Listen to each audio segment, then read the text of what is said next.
How to find your style in photography is a question I reflected on deeply over the past year. Initially, I was worried that focusing on a specific style or subject might limit my creativity. However, I've learned that discovering your style isn't about setting boundaries, but it's actually more about discover what truly resonates with you as a photographer. And once you identify that, giving it your full attention allows you to refine your skills and grow into that style more naturally over time.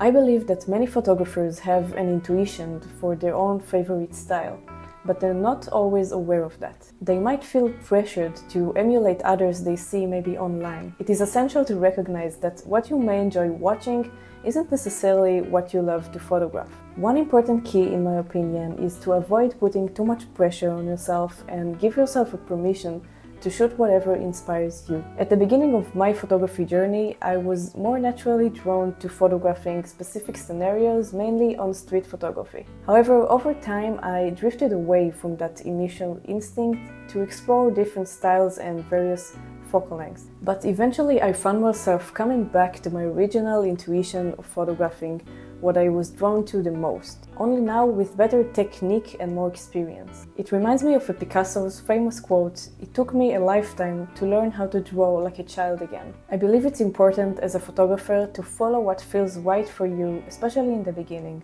Even more so, it's essential to regularly look back at your work and notice what you were naturally more drawn to shoot, what you love sharing the most, and where you feel particularly skilled at. This reflection can guide you to refine your style and understanding your creative direction more clearly. To truly excel in a style you're drawn to, it's essential, no matter how cliché it sounds, to shoot as much as possible. This is a critical part of the progress and there are no shortcuts, unfortunately. But at least by being mindful of what you love to photograph the most, you won't waste time pursuing other styles that might not resonate with you as you'd like. And let me try to explain that. In almost every situation you're in, you can capture the scenario using different focal length, different style of editing.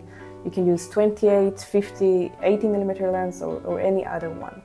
Pretty much. But if you remain aware of what you want from your photography and make conscious decisions based on what excites you the most, you can focus all your energy on a specific style and improve significantly in that area. For me, as I shared it before on the channel, I started with a Canon camera with several lenses, which I constantly exchange depending on what I wanted to experiment in and what was suitable the most for my type of work at the time. And I also had the Ricoh GR3 camera in addition. Over time, I realized that in my artistic style of photography, I was particularly drawn more to the 28mm focal length in the street photography, focusing more on light, shadows, and guiding lights in a specific style. And that's why a year ago, I made a big decision and I sold all of my Canon gear and everything else to buy the Leica Q3, the 28mm version. Since committing to this specific style, I felt that my progress has accelerated much faster than before. Of course, I still have a lot to learn, but at least I don't feel like I spend time on specific styles that I'm not enjoying shooting as much, such as landscape photography or portraits. And now I feel much more connected to my photos and my work. I personally reviewed the photos I took this year with the Leica recently, and I chose my favorite one for a project that I worked on, and I clearly noticed a change in my style from the beginning of the year to the end of it. Even without consciously trying to develop a specific style, it is a natural evolution that occurred as I take more photos. I have become more aware of what I love to capture, and I find myself focusing more on the types of photos that resonate with me the most.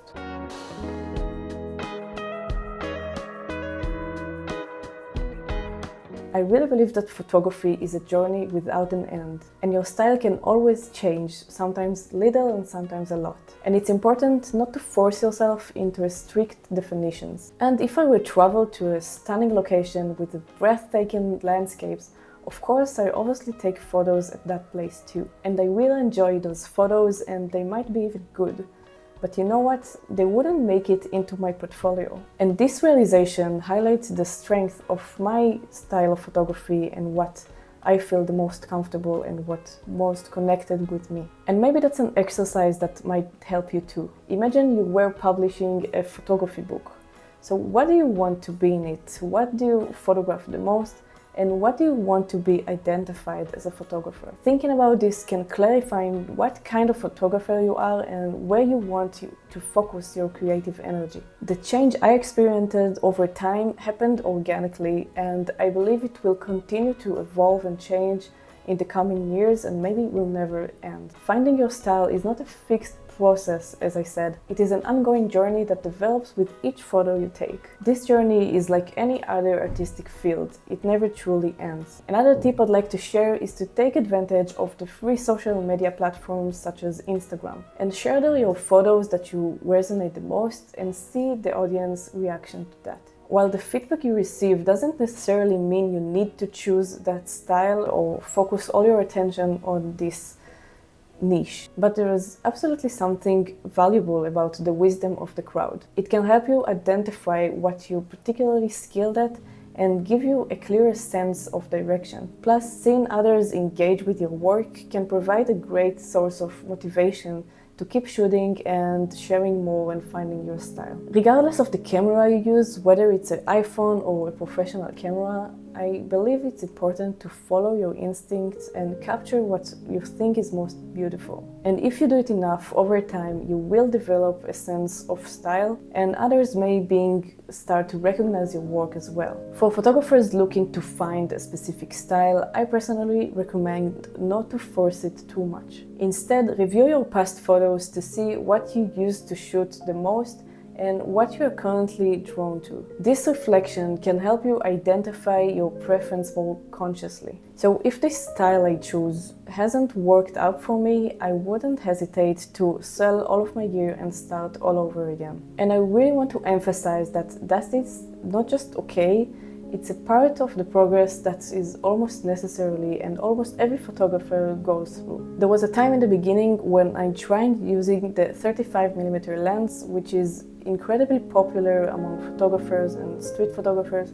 but I just didn't connect with that focal length at all. I quickly realized that it wasn't for me and ended up selling the lens not long after I bought it. This experience taught me that even with a popular gear, it's important to trust your own intuition and not force yourself into something that doesn't feel right for you. It's completely normal to change your gear as your needs and preference change and evolve over time. And I know photography is extremely expensive niche, maybe because of that reason, but there are ways to manage it. For example, like I did, you can buy a second-hand lenses with a warranty to try to save money, or you can rent equipment before you buy it to test it. Either way, adjusting your gear to suit the needs that change through time is completely natural, and there is nothing to feel guilty about. It is actually quite rare, and I never met a photographer who stick with the very first camera or gear that he bought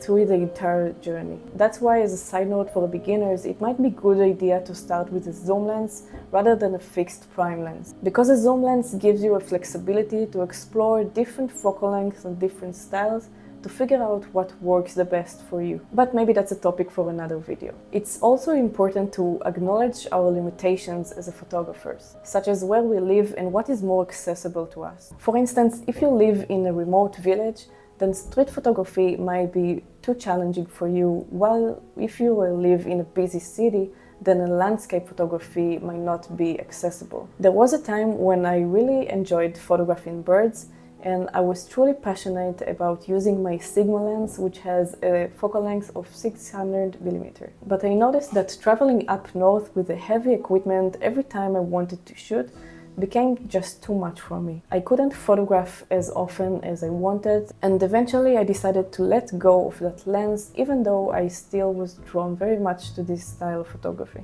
Don't feel pressured to stick with a particular style or setup just because someone told you this is the best camera for street photography on YouTube. Well, this journey is only yours, and you can be inspired by others, but finding what feels right for you takes time and flexibility. Of course, all of this is just my personal approach. It really doesn't mean that it's the right way for everyone. And I'm simply sharing my experience in case someone else might resonate with me. So finding your style isn't about simply browsing through a photo book, declaring what is your preference style. It requires exploration and listening to your intuition. Pay attention to what draws your eye and your body when you're out shooting. That is the most important takeaway from this video. I would really love to hear your thoughts about finding your style in the comments. Thank you so much for watching, and I'll see you in the next video.